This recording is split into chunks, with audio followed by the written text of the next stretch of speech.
The big story tonight is a Fox News alert. President Trump remains in Washington as he has announced that Iran's response to the deal is, quote, totally unacceptable. The Wall Street Journal reports that it does not resolve the dispute over the regime's nuclear ambitions, while the Strait of Hormuz will gradually reopen. UN Ambassador Mike Waltz is urging the Security Council to condemn Iran's closure of the strait. 50 days ago that President Trump posted a warning to the Iranians saying they had 48 hours to fully open without threat the strait. The strait is still closed. That's why we're pushing now another UN resolution that says Iran cannot do this. We cannot have a conflict between two countries where one side responds by holding the entire world's economies hostage, by throwing sea mines out in international waterways. The U.S. blockade continues to be enforced, with 61 commercial ships redirected and another 4 disabled since it began last month. But tensions remain elevated in the area as a British cargo ship was attacked today off the coast of Qatar. We have team coverage with Ashley Webster standing by in Tel Aviv. But first, we go to Alex Hogan at the White House. Alex? Hi, Tommy. So there has been this back and forth efforts to reach an agreement. What we know as of today, this afternoon, still no deal. President Trump confirming that he had received the latest response, writing this on Truth Social. He said, I've just read the response from Iran's so-called representatives. I don't like it. Totally unacceptable. Thank you for your attention to this matter. Earlier today, Iranian state media announced that Iran had sent its response through a Pakistani mediator. Amid efforts to secure a deal, Secretary of State Marco Rubio and Presidential Envoy Steve Witkoff met with Qatar's Prime Minister and the Foreign Affairs Minister, and that meeting taking place in Miami. The ongoing war will likely loom over conversations that will take place during President Trump's visit to China this upcoming week. I think you will see conversations around a board of investment, a board of trade, Boeing deals. President Trump always leads with commercial diplomacy that ultimately affects America first and looks at it through that lens. Senior officials within the administration held a briefing call today with members of the press. They told us that this upcoming meeting this week in China is going to aim to rebalance the relationship with China. And we're also told that President Trump will raise the issue around China's nuclear program. Tommy. Alex Hogan, thank you so much.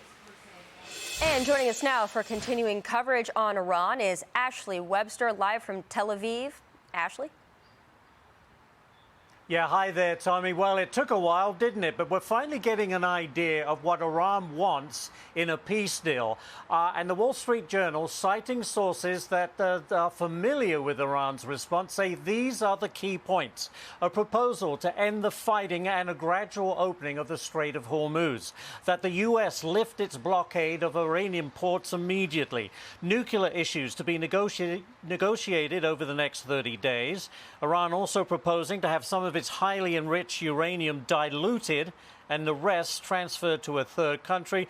And also Iran is willing to suspend enrichment of uranium, but for a much shorter period than the 20-year moratorium that the U.S. would like. And as we know, President Trump already calling the Iranian response totally unacceptable. Iranian news agency, meanwhile, says the report is totally inaccurate. So believe what you will. But an Iranian military spokesman among all of this said, look, if the U.S. is thinking of restarting the war, that would be a big mistake. Take a listen.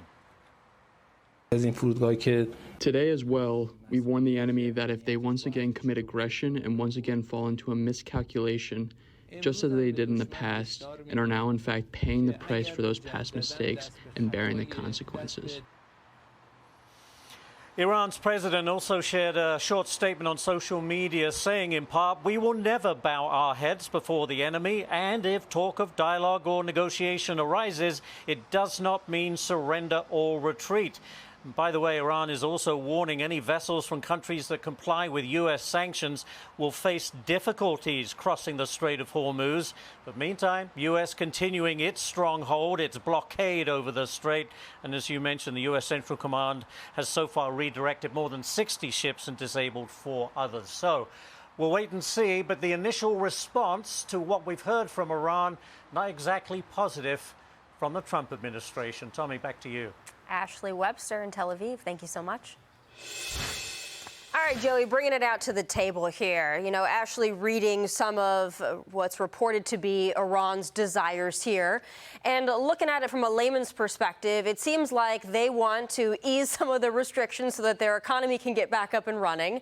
And they want to suspend their program, but not for very long. So it seems like maybe they're just looking to recuperate their program and reestablish their economy so that they can continue to fund terrorism and a nuclear program. Obviously, totally unacceptable to President Trump. Yeah, President Trump has to walk away with some definitive wins. And there are some, I think, strategically, if you're in the Pentagon, you look at it and say, hey, you know, we can fly our jets through the Strait of Hormuz. We can do a lot of things right now that maybe we were worried about before. But President Trump has to have wins that are easily presented to the American people. He said we had to go and get the nuclear stuff, and obviously opening up the strait. The New York Times earlier today was reporting that both sides might be interested in a 30-day kind of continuation. I think President Trump is just waiting on Iran to give him a reason to continue taking out their military. That's what I think. That might be very well the case. There's a little tit for tat back and forth, but I guess the ceasefire is still holding Mali. This is going to be a big week, though, for the president and getting, you know, some other countries involved here. And I said yesterday, but I think all eyes are going to be on China and what influence they can have over this.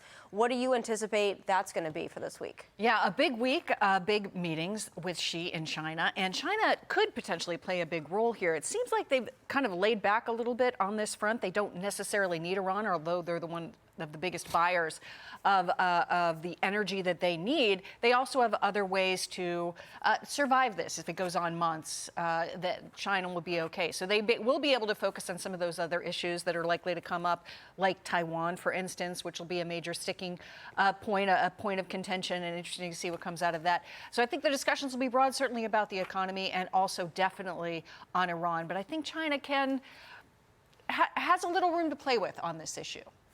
Guy, is this a stalemate? I don't think so, because so much has already been achieved. I think the talks are a stalemate. I'm not sure what the point of this is. I'm also not sure what the point is of trying to get a UN resolution. Yeah. With all due respect, maybe it's just kind of making the point that, why do you guys exist? What's the point of you if this outlaw regime is going to shut down an international waterway with all these illegal mines, et cetera? Are you going to do anything, even say something to scold them? Or are you too busy scolding Israel every 4 seconds to even notice or care? At this point, Joey, I tend to agree with you. I think President Trump might be looking for Iran to give him a reason to finish the military job. We've heard from some of our military experts here that maybe 20% of the targets that we had good intelligence on have not been hit yet. We've been sitting in this quasi-ceasefire for weeks.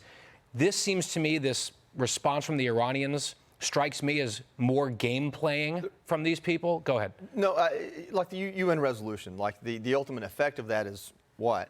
But I think there is a lot of diplomacy going on right now, just not with Iran. I think there's a bunch of diplomacy going on with the Middle Eastern countries that have come closer to us in all of this. I think there is some diplomacy going on with NATO countries. I mean, I think Mike Waltz and Marco Rubio are working really hard, because if we do have to escalate our actions, at this point, the focus is now at the Strait of Hormuz, whereas 2 months ago, it was, what are we taking out within Iran?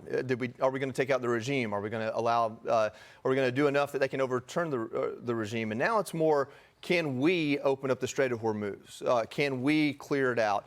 And I think the diplomacy there is, we can, with everyone helping us. That's undeniable. I don't know that we need everyone's help, but I think it makes it a lot easier in this country going into the midterms if the other countries come on board in some way, even if it's a UN resolution. If they're being helpful in the Strait, I agree. My understanding is there are significant military targets within Iran that we've held back on, and I'm just wondering, what's the point of still holding back there if the regime's going to keep... We're going to for very long. Yeah, I suspect you might be right. Joey, do you think that the calculation is all about politics domestically? Do you think that that's the reason for the hesitation? I think domestic politics are a bigger part of the decision-making today than they were 6 weeks ago. I think that I think it's kind of obvious that we stopped epic fury on the 60th day. Not because President Trump thought he would be withheld by the War Powers Act, but because why create that turmoil for Republicans in Congress if you don't have to, if there's a way out, if there's a way to continue? if we started operations again, they've already said it's going to be part of Project Freedom. So, Yeah. and their legal argument may be that 60-day clock starts over. That's a new mission. And Yes. the Gulf nations are also very frustrated with the continued drone attacks. The UAE, Kuwait, they're defending against these drone attacks, and the Qatari tanker that was struck. So this continued frustration also plays a role in that. Yeah, that's the diplomacy among the Middle Eastern countries that may not have been at the table at the beginning of this, but now very much are. And they're still attacking ships, right? So Yeah. the Iranians are attacking us. They're attacking ships in international waters. They are sending back a totally unacceptable response on the negotiations. I mean, the boxes are getting checked in my mind for Trump to say, to hell with this. Let's finish Epic Fury or start Epic Fury 2.0, whatever the technicality might be. One thing we should always point out, or I think we should point out, is this blockade that we're doing is perfectly legal with none of the other things happening. We have sanctioned this country to high heaven. There are ships on a list that we should be stopping anyway or could be stopping anyway. And so when it comes to those other countries, they can't really blame the blockade. And I think that's part of it is, listen, we're doing the heavy work for you that you've all agreed to 6 months ago when you thought it wouldn't cost you anything. Now you might have to put some blood and treasure in this righteous fight that we've all agreed on for years. And it is strangling their economy every day, which I think also goes to your question about stalemate. Yeah. Be sure to like and subscribe for all the Fox News latest on YouTube and catch full shows streaming now on Fox One.